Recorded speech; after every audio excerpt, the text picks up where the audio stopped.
Buenas tardes, muchachos, bienvenidos. Higiene y seguridad industrial, electiva 6. Mi nombre es José Antequera, yo soy ingeniero industrial y voy a ser el encargado de ser el guía en esta materia.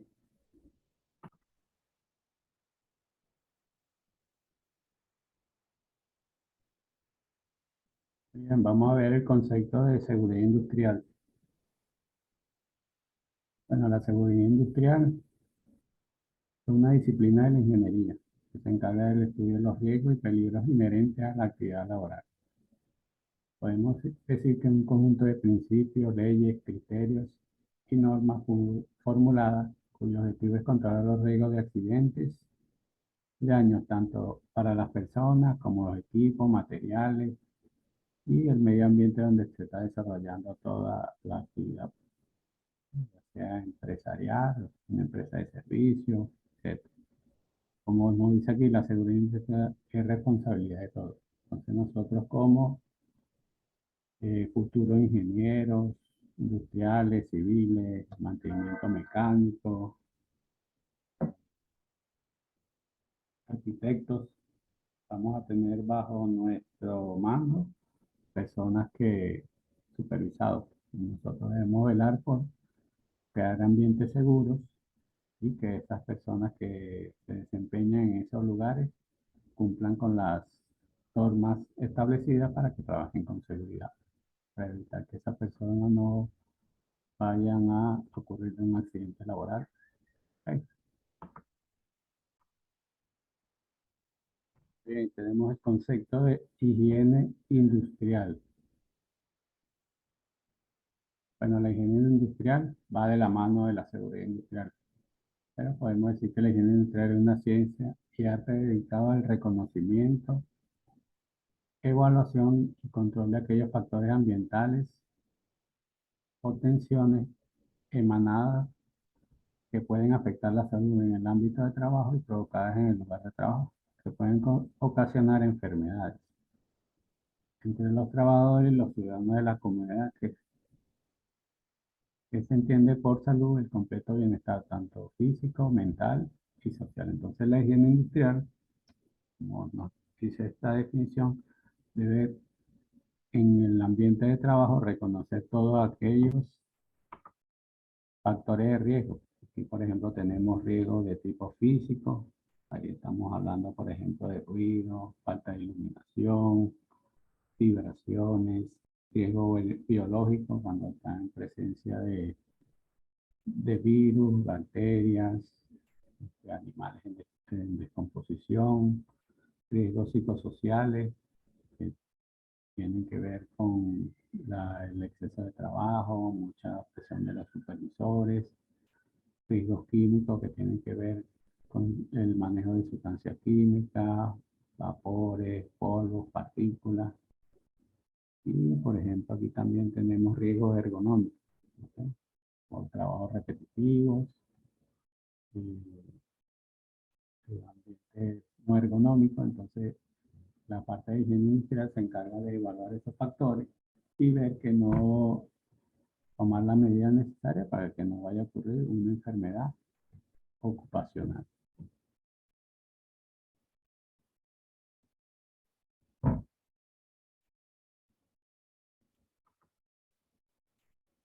La rama de, la rama de la higiene. Dentro de ellas tenemos la higiene teórica, que sería el punto de partida.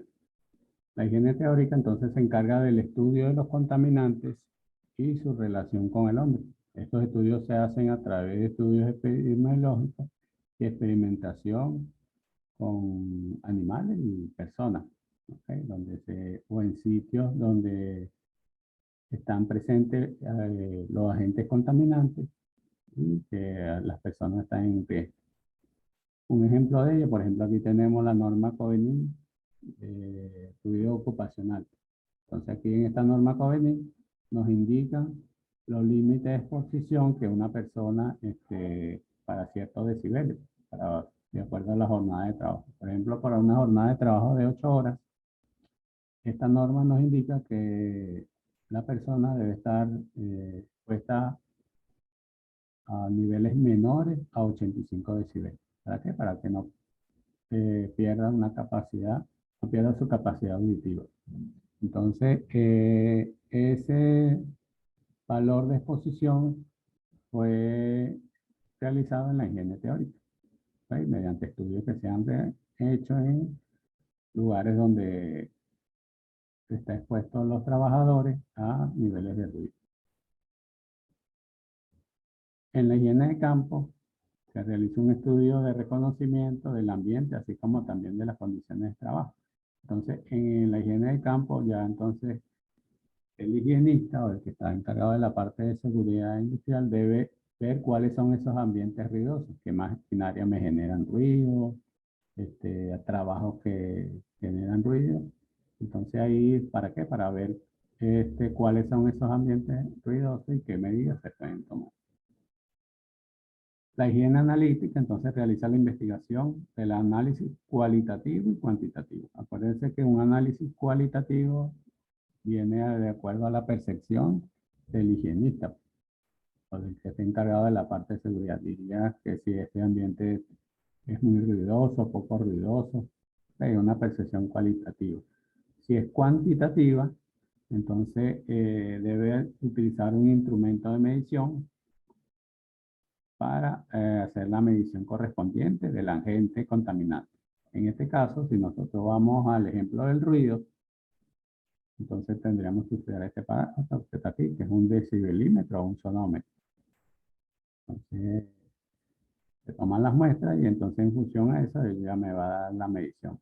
Entonces, en este caso, por ejemplo, aquí tiene una medición de 57.2 decibelímetros, que para una jornada de 8 horas está por debajo del límite, está dentro de los parámetros. Y la higiene operativa vendrían siendo las acciones correctivas o preventivas que se deben aplicar para eliminar esa fuente de riesgo. Si, por ejemplo, tenemos un ambiente altamente ruidoso y nosotros hacemos una medición con este aparato y está por encima de las 90 decibeles, nosotros debemos hacer las acciones pertinentes. Lo ideal sería eliminar la fuente de ruido mediante un mantenimiento a la maquinaria o de repente colocar pantallas protectoras. Este, y lo otro que se hace, bueno, es utilizar los equipos de protección personal. Aquí, por ejemplo, tenemos los equipos de protección personal utilizados para los niveles de ruido. ¿Okay? Hay un resumen de la rama de la higiene industrial y su relación. Entonces, la teórica, acuérdense que entonces conseguimos los niveles de exposición, ya ven los estudios que se hacen. En la higiene de campo identificamos las fuentes de riesgo y tomamos mediciones. En la analítica entonces vemos cuánto es el valor que nos da de esas mediciones y luego en la operativa tomamos las medidas correctivas. Ahí vemos cuál es el origen, qué medidas podemos tomar para que ese agente de riesgo no se convierta en una enfermedad ocupacional o profesional. Aquí estamos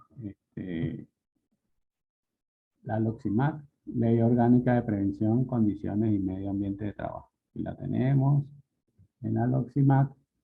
Está en el artículo 69, lo que es accidente de trabajo. Y se entiende por accidente de trabajo todo suceso que se produzca en el trabajador o la trabajadora, una lesión funcional o corporal, permanente o temporal, inmediata o posterior, o la muerte, resultante de una acción que puede ser determinada o sobrevenida en el curso del trabajo por el hecho o con ocasión del trabajo. Como vemos, entonces el concepto de accidente de trabajo está tipificado en la ley en el artículo 69. De manera de darle un marco legal a, a este concepto. ¿Okay? Hay otro, tenemos lo que es el INSACEL. ¿Okay? El INSACEL es el Instituto Nacional de Prevención, Condiciones y Medio Ambiente de Trabajo. En él entonces tenemos lo que son, el artículo 70 nos define lo que son enfermedades ocupacionales. o enfermedades derivadas por consecuencias del trabajo. Aquí tenemos un ejemplo, el síndrome de túnel carpiano por trabajo repetitivo. Aquí tenemos una dermatitis de contacto por alguna exposición a ciertos materiales. Aquí tenemos alguna desviación en la columna por de repente un puesto no ergonómico. Aquí tenemos una persona que le dio una necrosis pulmonar, puede ser por ejemplo cuando trabajan con baterías, pulmonías, etc. Pues dependiendo del ambiente de trabajo. Aquí tenemos enfermedad pulmonar. Son estados patológicos contraídos, agravados en ocasión del trabajo de exposición al medio en que el trabajador y el trabajadora se encuentran obligados a trabajar, tales como imputables a la acción de agentes físicos, mecánicos, condiciones disergonómicas. Entonces, estos son condiciones no ergonómicas de los puestos de trabajo, condiciones meteorológicas, agentes químicos, biológicos, factores psicosociales y emocionales que manifiestan una lesión orgánica, trastornos enzimáticos o bioquímicos, trastornos funcionales de desequilibrio mental, temporales o permanentes. ¿Sí? Hay unas enfermedades que son de repente más de demostrar su carácter ocupacional. Pero hay una norma técnica para ello donde se encuentran todas esas enfermedades ocupacionales. Okay. La actividad número 1, taller online de 10%. Ese taller lo pueden hacer en pareja. Si no, lo hacen en forma individual. Un taller relativamente sencillo. Van a realizar un informe de un accidente laboral relativo a su carrera. ¿Okay? Deben especificar primero la descripción del accidente. ¿Okay? Describen bien el accidente, el lugar donde ocurrió, cuáles fueron las causas, quién fue el accidentado. Por eso se habla de una descripción detallada del accidente. ¿Okay? Los pormenores del accidente, la hora, el lugar, el sitio. ¿Okay? Tipo de accidente. Cuando hablamos del tipo de accidente, si por ejemplo caída de un mismo nivel, por electrocución, caída de un segundo nivel, atrapado por, golpeado por, investiguen los tipos de accidentes que hay. No es que sea accidente grave, leve, no, el tipo de accidente. Cuando hablamos de la gente y parte de la gente es lo que causó la lesión. Si de repente un trabajador perdió una parte del cuerpo porque lo fue atrapado por una máquina, entonces debemos ver el nombre de la máquina, por ejemplo, si es un torno, una fresadora, una esmeril, entonces parte de la gente sería lo que causó el accidente. Si es un corte, entonces sería la hoja del esmeril, el troquel. ¿Eh? Entonces ahí se tiene que ver lo que es la gente y parte de la gente. La condición insegura, entonces acuérdense que condición insegura, todo eso lo deben investigar para que respeten, pero la condición insegura tiene que ver con el medio ambiente de trabajo. Si hay desorden, si hay cables sueltos, si hay piso resbaloso, eso tiene que ver con condiciones inseguras. Acto inseguro, entonces ya es la violación por parte del individuo de un procedimiento seguro. Okay. De repente no usó los equipos de protección personal, está usando la máquina a una velocidad no adecuada, entonces hay que identificar eso. El factor personal de inseguridad es lo que causa que la persona cometa el acto inseguro. En este caso puede ser imprudencia, por desobediencia, por imprudencia, a veces por exceso de confianza. ¿Qué fue lo que causó que esa persona cometiera ese acto inseguro? Daños materiales y humanos. Okay, si hay algún daño en la propiedad de un equipo, si de repente daños en la materia prima, si hay alguna lesión en el trabajo y perdió algún miembro, entonces ahí están los daños materiales y daños humanos. Costos directos e indirectos.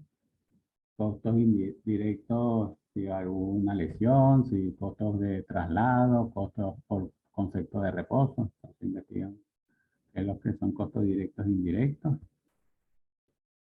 Aquí hablan de una planilla llena de notificación de accidentes de INSACEL. Es una planilla que está en Excel. Buscan en Google, planilla en Excel de notificación de accidentes de INSACEL. Y hay un instructivo de cómo llenar esa planilla. y, bueno, las medidas correctivas a tomar. ¿Qué medidas debo tomar para que ese accidente no vuelva a ocurrir? ¿Ok?